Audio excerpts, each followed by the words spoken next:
Do you and your spouse have conflicts that just never seem to get resolved?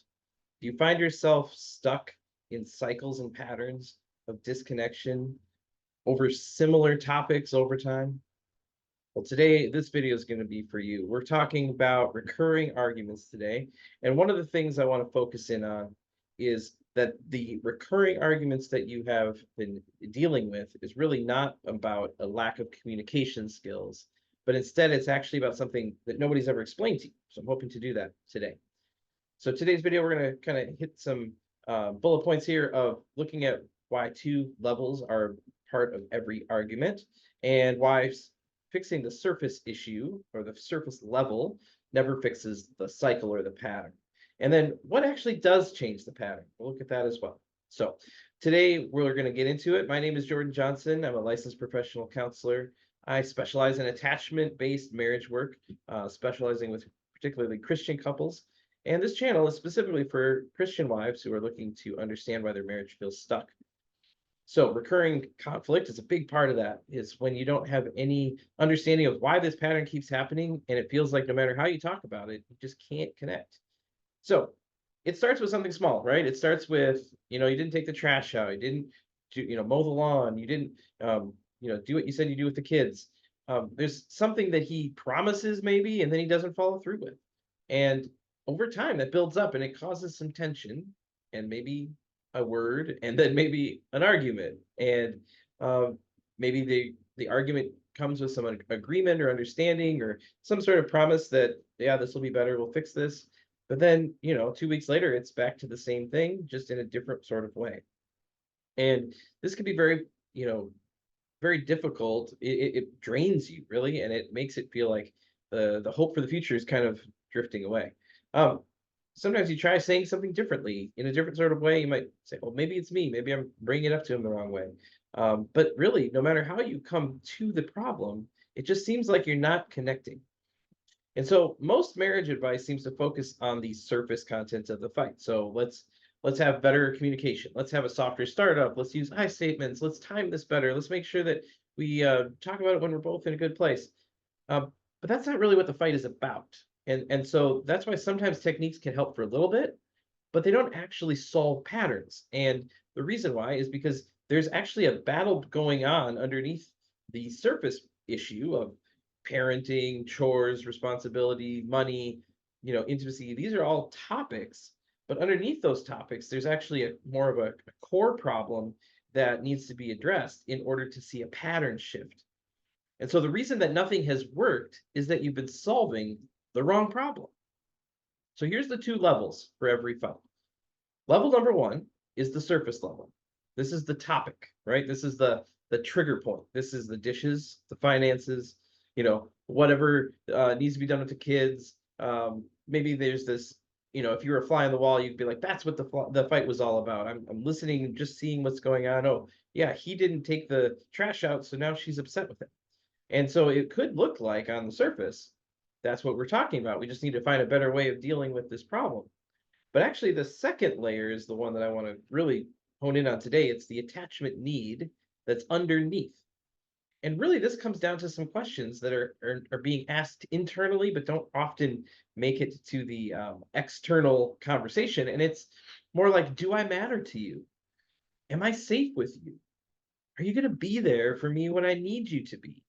These are really important attachment questions that demonstrate a priority. This matters to me. I'm going to do something different, right? So when you're in a situation where maybe you asked your husband to do something and then you asked him again and he forgets, it's like, well, I can't see why it's so difficult for you to just remember and do this. That would be the surface level, but actually underneath the surface, and maybe something that it's hard for you to even put into words, you're actually asking him, am I a priority to you? Does what matters to me matter to you? That's really the conversation that's happening. And a lot of times men miss this completely, by the way. They hear the to-do list, they hear the checklist, they hear the conversations going towards consistency and following through and doing the things they say they're going to do, and they think, oh, it's just a problem with my time management. It's a problem with me being able to fit everything in. I'm just out of time. I don't have enough time. And what actually is happening, the argument is really never about the dishes or the trash or the lawn or the laundry or the kids. It's actually about whether you matter enough to be worth his attention. That's really what you're trying to figure out. And so, an apology and an agreement to do better, a promise, that's level one stuff. But level two stuff would be more along the lines of him saying, I really do notice that this is a big deal. This hurts you when I don't make a difference or I don't act differently. And so I need to show up for you in a different way, not just, you know, check these boxes and follow through with these tasks. So when we are looking at the needs that are in play here, it really comes down to, yes, it's important to talk through things. It's important to have a strategy for being able to bring up things with your partner, but it is not the only thing that needs to be looked at. We need to look at the surface issues and address the attachment need underneath, because this attachment need doesn't disappear when a surface need is fixed, right? If he gets really good at doing the things you're asking him to do, but he doesn't demonstrate emotional connection with you, or that he really does prioritize you, it really doesn't feel the same. It can actually feel like he's just doing something performative to get an A on the test instead of actually being there for you in a genuine sort of way. And that can cause things to go unresolved, or it could look like your attachment need comes out in different settings, in different sorts of ways.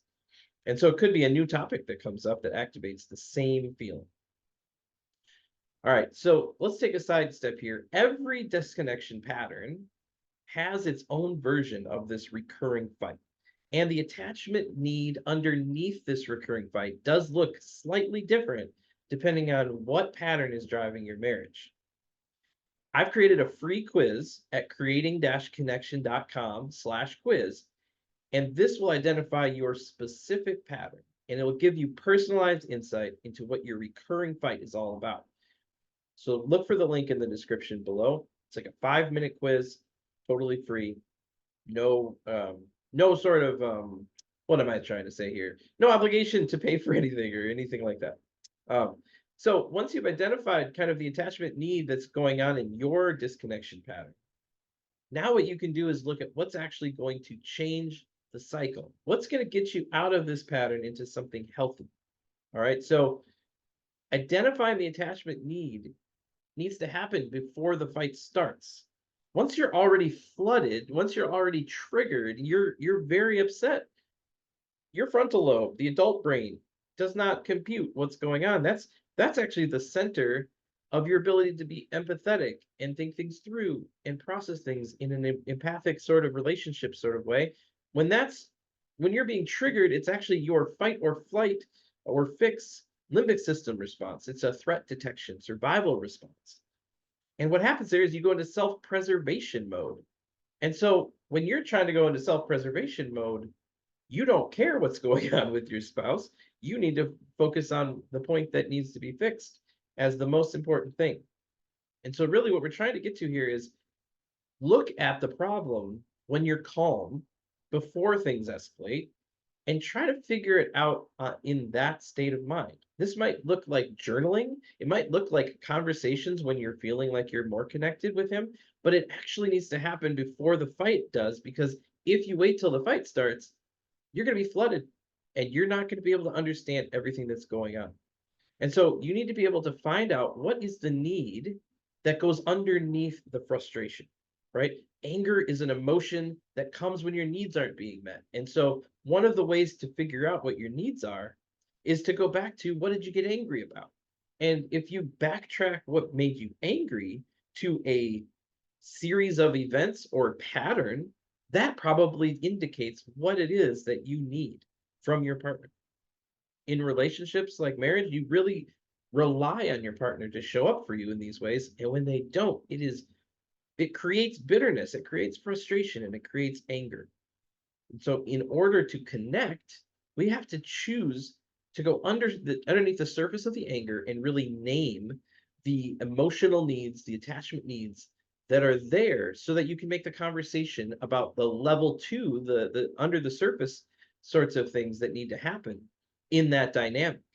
if you can change a conversation that's two people arguing to you kind of identifying a need and expressing it vulnerably, a lot of times, I see this happening in couples counseling, a lot of times it gives him the opportunity to come down out of his anger or frustration or his own self-preservation mode and actually show up to meet an emotional need that you have.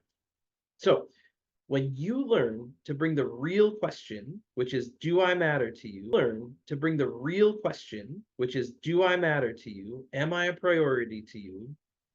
Is what matters to me, does it matter to you as well? Instead of the surface complaint of like, I can't believe you always do this, or why can't you get this right, or why can't you do this differently? Then you actually give him something he can actually answer. If you just talk about the surface things all the time, he can't actually see the attachment need under the surface. And a lot of times what happens is the same fight just keeps coming back because the same need keeps going unmet. Right. And so this is not a character flaw for either of you. It's actually just a pattern. When you understand the pattern, now you can actually fix it. Right. And so really what I'm trying to help you do is to see the two different layers: surface problem, attachment need. And instead of only focusing on the surface problem, we're looking also at the attachment need that's going on underneath. So, like I said before, start by taking the free quiz. Go to creating-connection.com/quiz. You'll understand better what your disconnection pattern is, which one you're in, and that will help you to know what to do with the attachment needs that you have. This is a topic that is a lot more, we can go a lot more in depth on it, but for now, we're going to end this video. But feel free to send any comments or questions that you have in the descriptions below, and it will help me to guide my videos as I go forward. But see you next time, and to your health and your relationship.